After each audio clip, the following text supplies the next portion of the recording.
Do you believe that the Chinese government is perpetrating a genocide on the Uyghur people?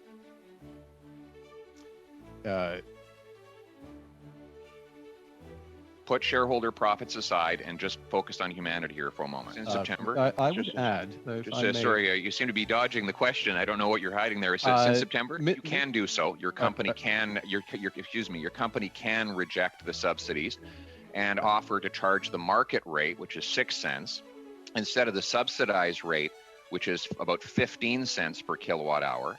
You could do that if you were not just interested in profits for your shareholders. What you're saying is you oppose pipelines in Canada, but you support them in the UAE and in Brazil. That's what you've actually said. There are specific. That's your double standard. It is not a double standard. It is a double standard. No, it's not. You make billions of dollars off foreign pipelines, and you shut them down here at home, putting our people out of work. So you do support it. Do you think there's any chance that on this path we could have a debt crisis?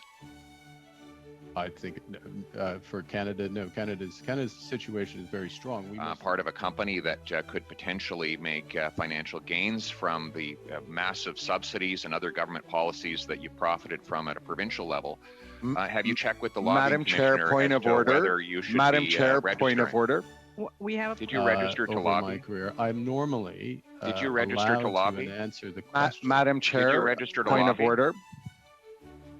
I would like Point to of order. answer the question. Yeah, that's a great idea to the witness. I think the witness probably should answer the MP's Madam question Sub- since that's. Okay. Will you recognize, on behalf of your company, the genocide perpetrated by China against the Uyghur people? Yes or no? I do not. Madam Chair, point of order. Requires renewable energy. And we're investing more in foreign oil as you're doing and profiting off of the biggest emitting country in the world in China. So thank you for your lecture and all that. Thank you very much, Madam Chair, and thanks to the members for the invitation and for your service. Je n'ai que 5 minutes, alors je ferai. I only have 5 minutes, so I'll make 5 points. Fiscal stability is a necessary condition for the stability of Canada. Parliament of Canada has given extraordinary support to Canadians and corporations during the health crisis. But once it stops, we have to avoid structural deficits brought on by today's expenses, which will harm tomorrow's growth. This is particularly important given emerging pressures, such as the health expenditures after the pandemic.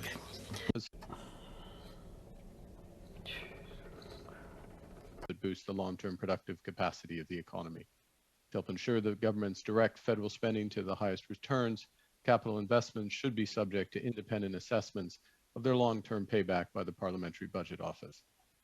Second, Canada should make maximum use of non-fiscal policy levers, including effective regulation, active competition policy, measures to promote a sustainable financial system, and trade policy that benefits our small and medium-sized businesses and services sector. As the U.S. Treasury Secretary Janet Yellen and I have outlined, credible and predictable regulatory policies that frame the future direction of the economy, such as explicit timetables to phase out internal combustion engines and mandates for increasing hydrogen usage, will pull forward and amplify private investment. In this regard, policy frameworks with clear objectives and measurable outcomes are essential. Many of the building blocks for the net zero transition are coming into place. The 2050 objective is being enshrined in law. The new 40 to 45% reduction target by 2030 provides a medium-term anchor, and a legislated carbon price will help smooth adjustment. To provide greater clarity of the additional policy measures required, the new net zero advisory body that's proposed should publish annual objective assessments of the adequacy of policies and policy options to close any gaps. Third, it's time for a Canadian digital strategy that defines the foundation's capabilities and priorities of a digital economy in which all Canadians can thrive. The necessary initiatives are legion and merit separate study by this committee, but I'd stress the importance of Canadian-led low Earth orbit satellite systems that leapfrog existing high-speed technologies and bring enormous potential to create high-quality job opportunities across Canada. More broadly, global connectivity can drive an explosion in opportunities for all Canadians in all regions in new platforms of global commerce.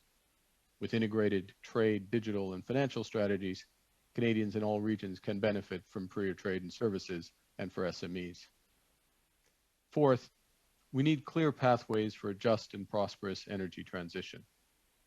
In particular, eliminating the 3/4 of our greenhouse gas emissions from the final demand for energy requires a clean electricity grid by 2035 and at least a doubling of clean electricity generation as the energy source for transportation, residential, commercial property, technology, and industry.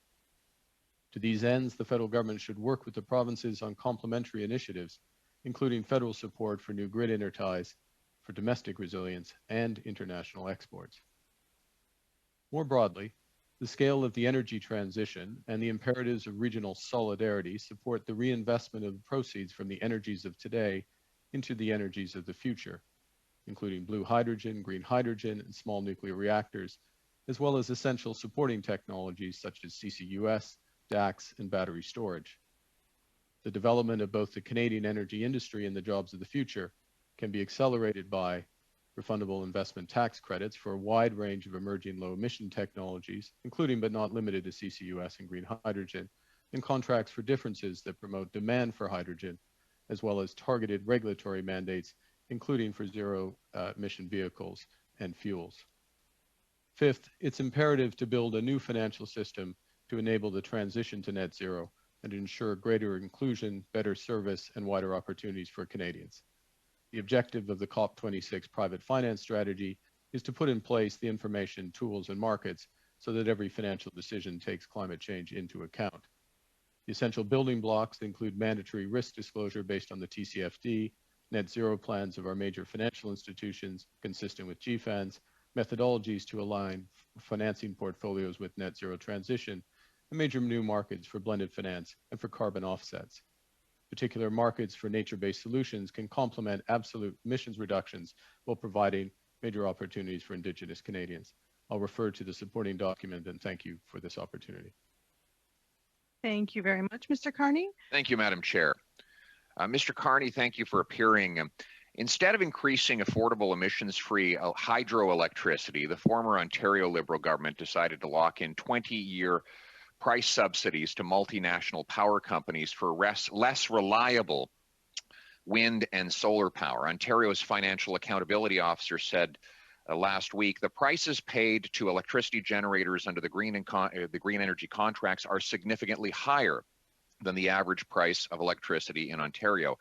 These high contracted prices are one of the factors that contributed to the price of electricity in Ontario doubling between 2009 and 2019.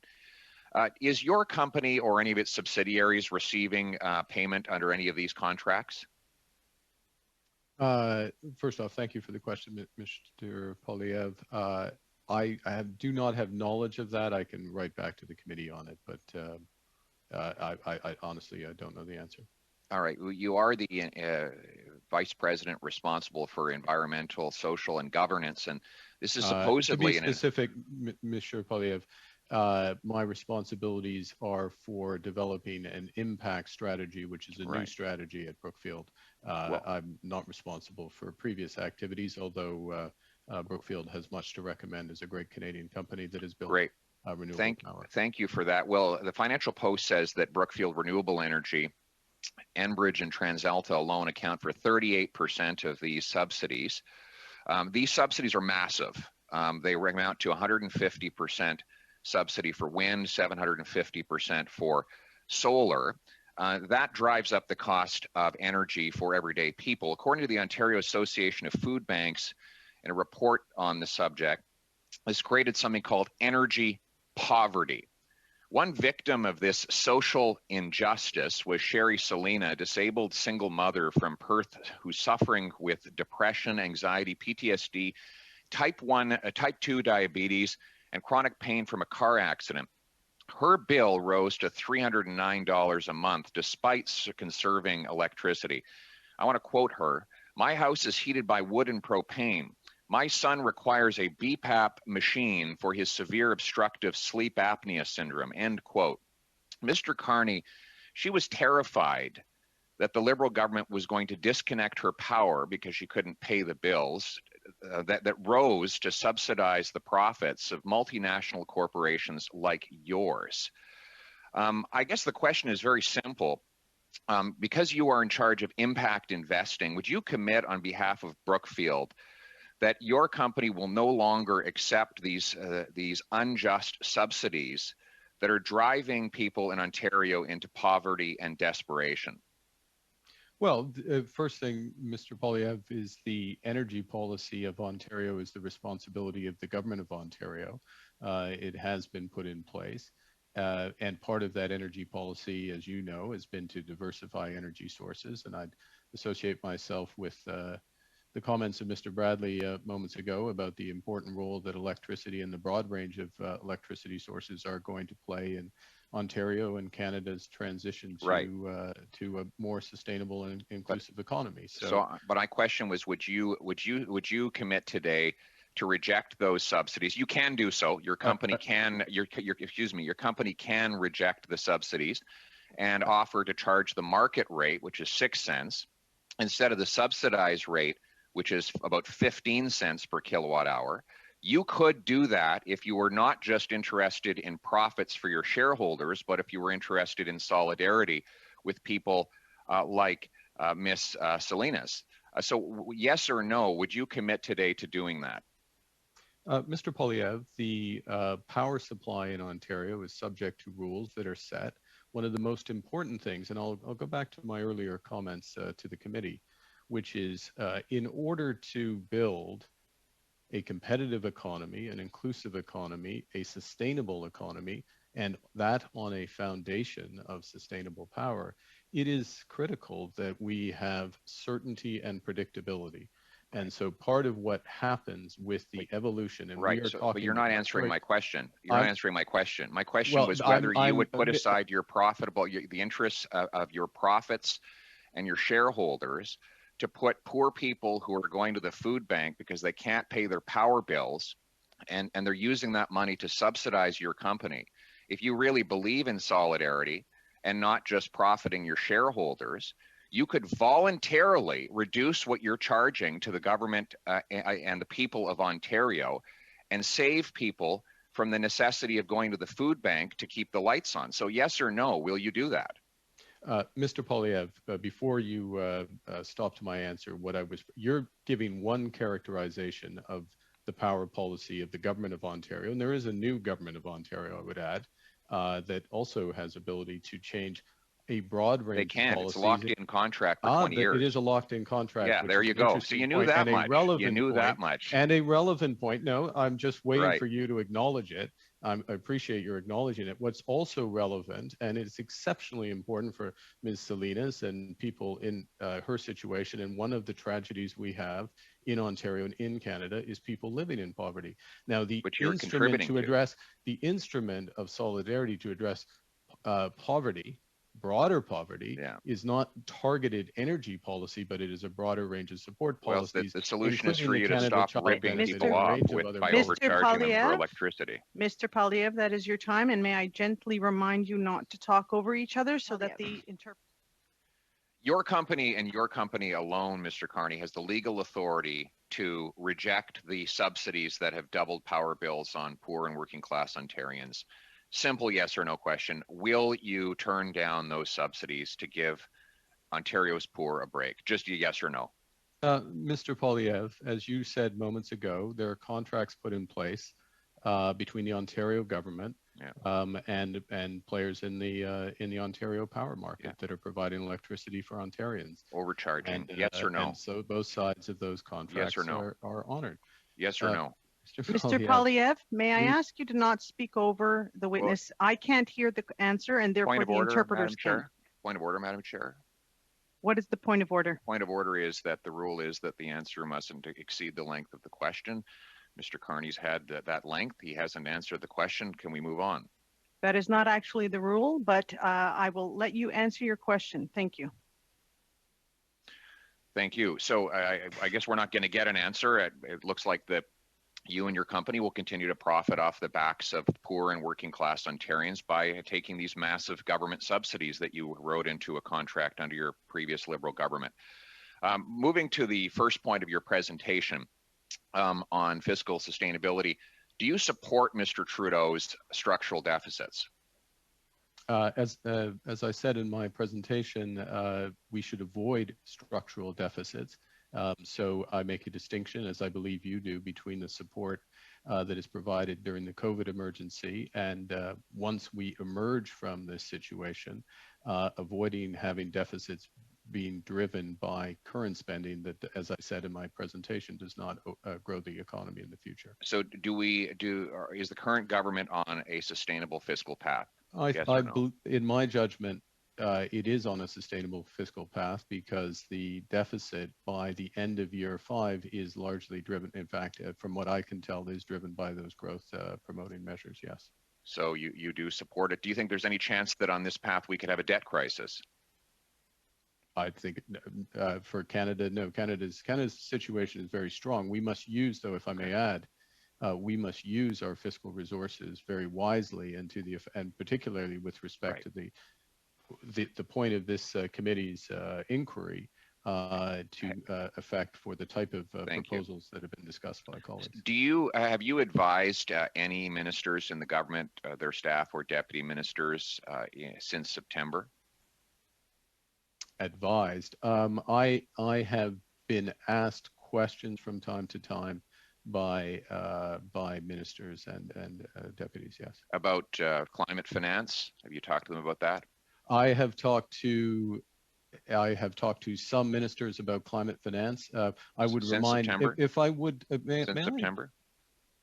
Well, I am the UN Special Envoy for Climate Finance, and I've spoken to ministers, deputy ministers, leaders. Okay, since September? I would add. Sorry, you seem to be dodging the question. I don't know what you're hiding there. Since September? Monsieur Poilievre, I began with yes, so that is not a dodge. Okay, good. Then you've answered the question. Have you contacted the lobbying commissioner to find out if this is in contravention of the rules? Given that you do stand to profit off of the policy decisions in this area, you are part of a company that could potentially make financial gains from the massive subsidies and other government policies that you've profited from at a provincial level. Have you checked with the lobbying commissioner? Madam Chair, point of order. Madam Chair, point of order. We have a point of order on the floor. Mr. Assassi, your point of order? Madam Chair, as the member is fully aware, there has to be some relevance to his questions to what we're discussing here today. And I certainly don't see the relevance. So, Mr. Poilievre, I remind you that we are doing the study on the economic recovery. This is not a study into Mr. Carney's business profile. So can I ask that you please continue to focus your questions on the study? Thank you. Point of order, Madam Chair. Just on the point of relevance, the member's questions absolutely are relevant. When you, for example, go to the website of Brookfield Assets, the second and the fourth headline are driving to net zero and driving tomorrow's economy with renewable power. So it absolutely seems to me to be relevant within the scope of this particular study for the member to be pursuing questions to the witness about topics he himself presented on in his opening comments and relevant to the subject of the study. I'm ruling that I'd like the Mr. Poilievre to continue his questions, but to make sure that they stay in line with the study. So I'm giving him back his time if he would like to continue. Yes, Mr. Carney, you do stand to profit off of these policies, and yet you are regularly intervening and influencing the decisions of ministers, deputy ministers, and you've done so since you became an executive at Brookfield. Did you register, yes or no, your interactions with the lobbying commissioner? I'm sorry, I'm not going to have the premises to that question stand. I do not intervene. I do not influence. I would remind the members of this committee. Did you register? I would remind that I am an envoy of the United Nations, an advisor of the UK another Prime conflict Minister of interest with respect to COP26, and that the United Nations and the UK government. Did you register to lobby, Mr. Carney? Yes or no? If I may be allowed to, if I may note, I have testified. Did you register to lobby to Parliament? Did you register to over lobby? My career, I'm normally. Did you register to lobby? Answer the question. Madam Chair, did you register to point lobby? of order. Mr. Poilievre, may I ask that you allow the witness to answer before you talk over, because we can't hear the answer. Thank you. Did he register to lobby? I represent the United Nations. I represent the UK. Do you register? Did you register to lobby? Yes or no? We have a Point of public order, Madam Chair. strategy. I would like Point to of order. answer the question. Yeah, Yes, that's a great idea to the witness. I think the witness probably should answer the MP's Madam question, Stubbs, since that's Madam what Stubbs, witnesses what are is your supposed to do at committee. Madam Stubbs? My point of order is if you can actually ask the witness just to answer the yes or no question in the same time that it took the member to ask him the question, because that's the practice of committee, and that's what witnesses are here at committee to do. Just answer the question by members of parliament. Madam Thanks, Stubbs, Chair. Madam Stubbs, this committee, we give the 6-minute or the round to the MP, and they can use that round as they see fit. The committee does not have the same practice as in the House, so I will let Mr. Poilievre continue. He has about 20 seconds remaining in his round. If he'd like to ask the witness a question, and we'll wait for the answer. Thank you. Your company says that it seeks to make profit off of these so-called green investments, which usually mean government subsidies. So you have a financial interest in these policies, sir. Your bonus is probably tied to them. Did you register to lobby the many ministers, deputy ministers, and staff that you've contacted since you took this job? Yes or no? I don't lobby, period. Unfortunately, that's your round of questions, MP Poilievre. Thank you very much. Mr. Carney, can you tell me the countries from which your company sources the polysilicon that goes into its solar panels? I mean, off the top of my head, I can't, but I can tell you that a number of the solar arrays, or the main components of solar arrays, and I would come from China, which is one of the largest producer, in fact, is the largest producer in the world of solar arrays. Yes, that is true. In fact, half of the polysilicon, which is the main raw material used to make solar wafers, is produced in highly secretive coal-powered factories in the Xinjiang region, the same place the communist regime is carrying out a genocide against the Muslim minority. I'm going to quote Reuters here. Quote, some U.S. lawmakers have voiced growing concern that the industry is dependent upon products, specifically the raw material polysilicon, linked to work camps in China's Xinjiang region. The U.S. State Department has made a determination that Chinese officials are perpetrating genocide there, and imports of cotton and tomato products from the region were banned this year. Will you make the commitment on behalf of Brookfield that you will not source any materials from the Xinjiang region? I'll make the commitment that we will not source materials that have the supply chain that you described, yes. So does that mean you will not source any materials for your solar panels from the Xinjiang region? Well, I think one has to look at, I don't have with me today the exact source, the exact companies and the specifics. So I'm not, if I may, I'm not going to take the reference from a media report and apply it as fact. But certainly ethical sourcing is important to us at Brookfield, yes. Well, that's a nice talking point, but you would think you would know one way or the other whether your materials are, being that you are responsible for environment, social, and governance for this massive $500 billion enterprise, that you would know off the top of your head if the materials were coming from a place known for slavery, genocide, and coal-fired electricity. What I'm saying, Mr. Poilievre, is I do not believe that that is the case. But you haven't verified and so you've asked me the question. Well, I have no reason to believe that it is the case. No. Yeah. Okay. But you don't know. It just seems astonishing to me that someone who's responsible for environment, social, and governance would not want to guarantee that raw materials for your products are not coming from that kind of a region. And you've just said that the provenance is China. Well, the region in China where this material is produced is the Xinjiang region.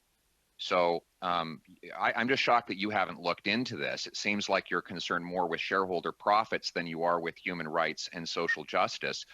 Your executive, I'm going to ask a question now. Your CEO says that a third of Brookfield's business will be in China within 25 years. China is the biggest emitter of greenhouse gases in the world. Why are you moving your resources and your capital to a country that has such intense emissions of greenhouse gases when that's the opposite of what you state is your purpose? Well, to be clear on the specific, my role at Brookfield, which is to develop a strategy, which we are developing, which is to invest in companies, remove and eliminate greenhouse gases. So that's the impact, that's the transition approach. So what one does in that situation, if you may follow, is you go to where the emissions are and you convert dirty activities to green activities. And in fact, this is I believed when I accepted the invitation, was the focus of this this committee, is how we could do it for Canada. And so Brookfield is working. What I'm doing, I don't think I'm getting an answer here. If I may, you keep had plenty of time, sir.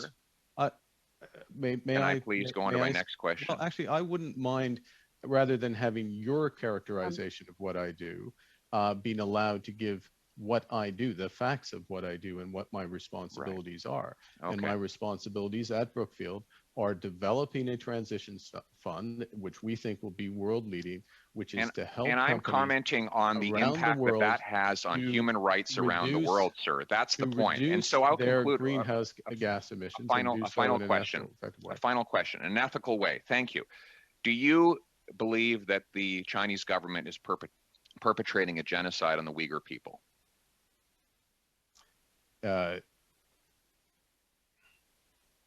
Put shareholder profits aside and just focus on humanity here for a moment. I focus on humanity. I spend so yes or no? Focus on humanity, which yes is or no? dedicated to my.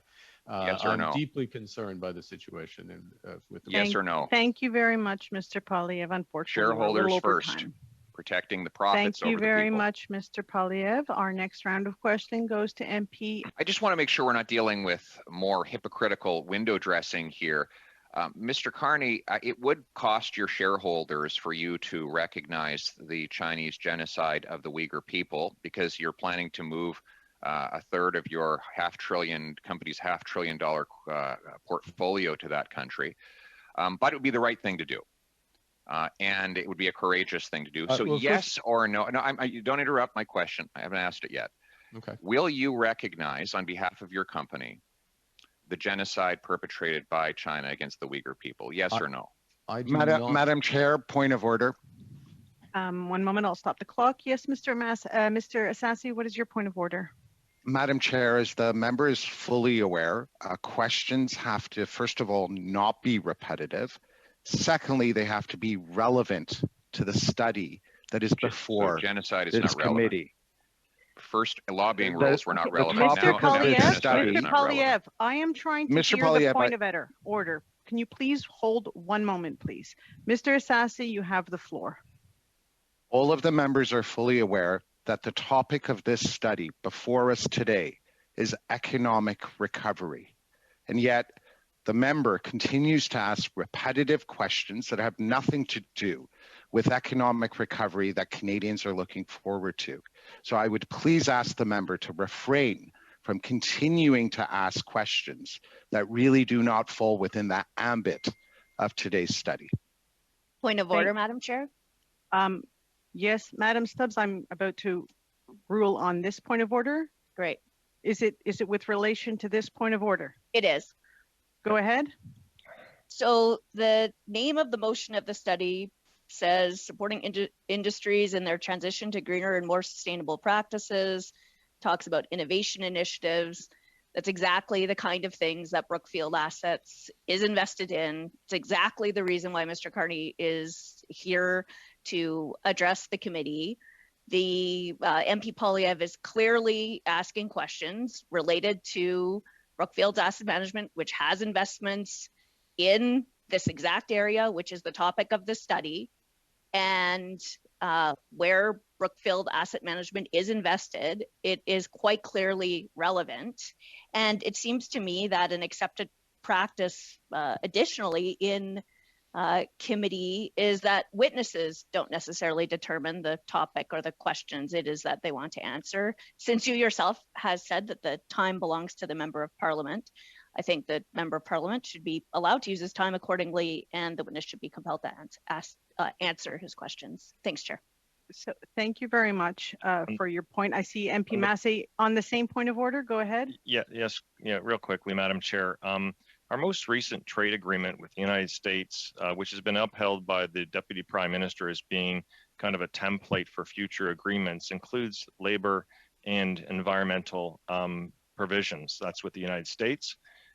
So as awkward as it is, I think some of these questions are relevant. It would be nice to give the witnesses a little bit extra space to be able to answer, but that's just my opinion, is that they're relevant, and the parliamentary secretary's objections to these are not warranted nor fair, because the reality is it's been upheld by his own Deputy Prime Minister that labor and environmental rights are important parts of trade agreements, unless they don't believe that. But that's the reality of what we actually passed and what is in front of us. Thank you very much. I think we have Mr. Erskine-Smith also on the same point of order. You're on mute. Just briefly, Chair, to my recollection, the witness did acknowledge human rights concerns and violations, recognize that did not want to see supply chains that moved through those that were affected by those human rights concerns. And the specific question in relation to whether this meets the international definition of genocide that we have weighed in by way of debate in our own House of Commons, I don't see how that particular question is relevant for this witness in the course of this hearing. If he chooses to answer, so be it. If he has a view of it, so be it. We all, I think, as members of parliament, having recently debated, have a view of it. I don't entirely see the relevance for the purpose of this hearing. Thank you very much. And I would like to be able to rule on this. MP Assassi? I think if anyone does look at the record, Madam Chair, first of all, they're repetitive, the questions that the member has asked. Secondly, just to echo the sentiments of Mr. Erskine-Smith, if we're getting into the ethics commissioner, if we're getting into human rights, surely we can all agree that that is not relevant to the issue that is before this committee. Okay, one moment. Okay, I would like to rule on the point of order because we also would have other witnesses here and we have time still to ask questions, and I want to make sure all the members have their chance to ask questions.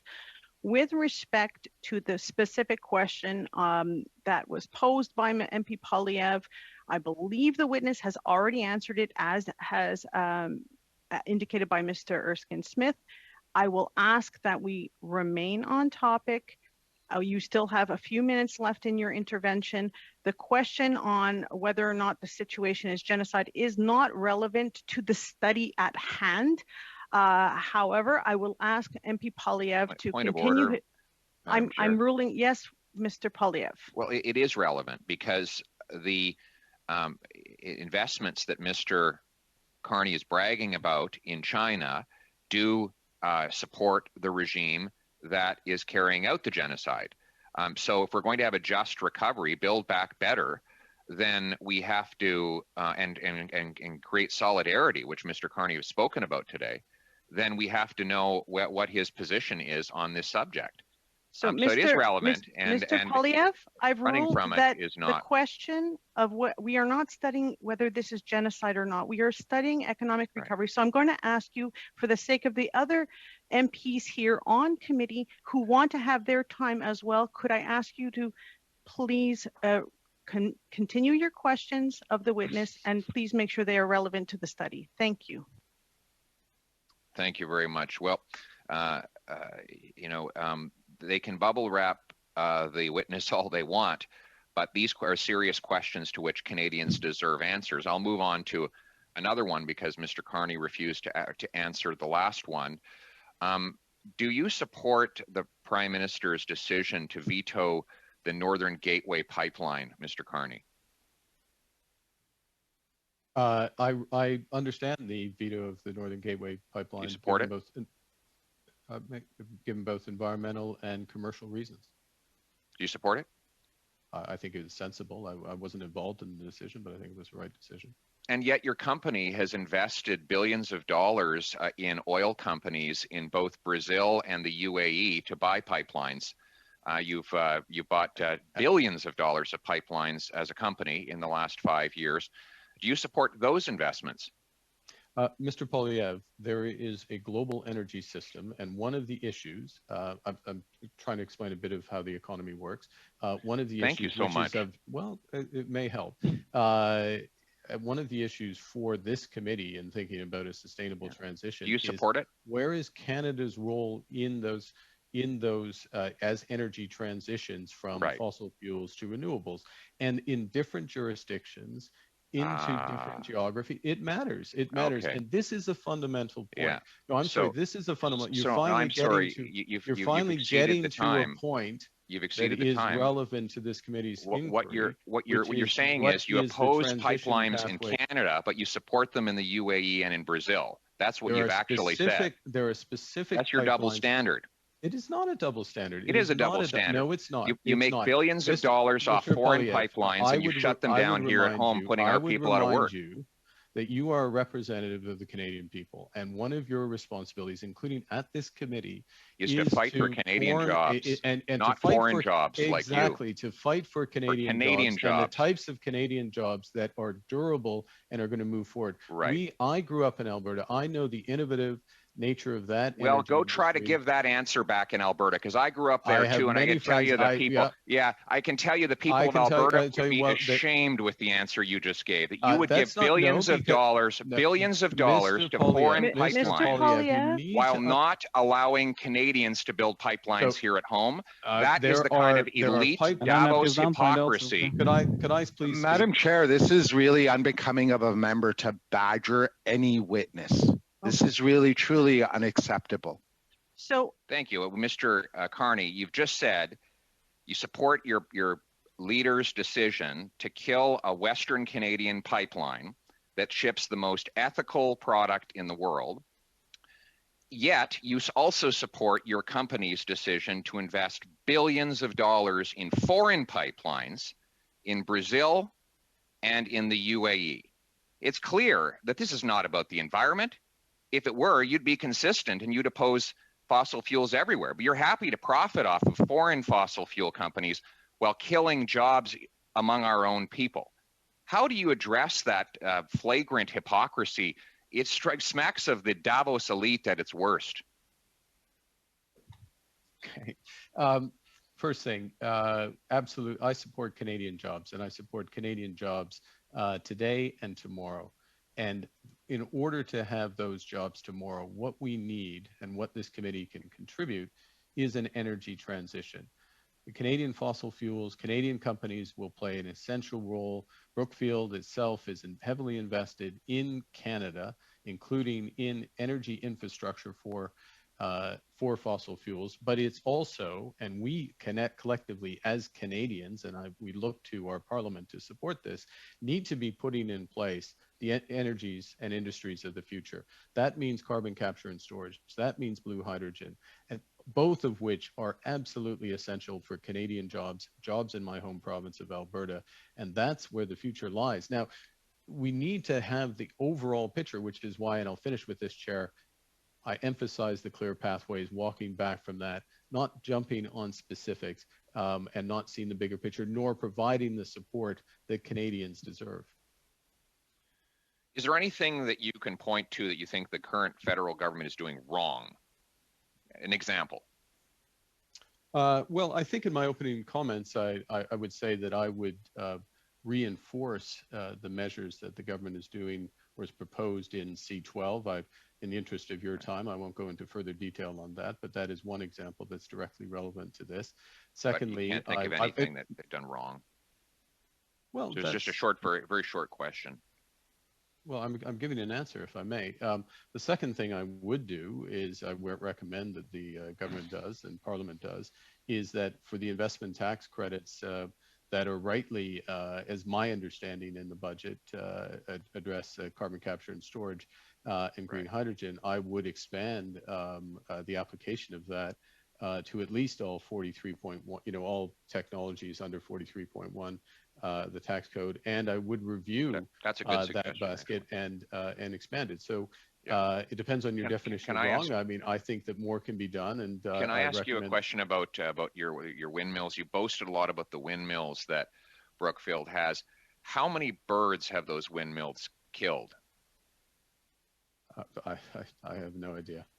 Okay, because conservation groups in the United States estimate that windmills kill, by 2030, they'll be killing over 1.4 million birds.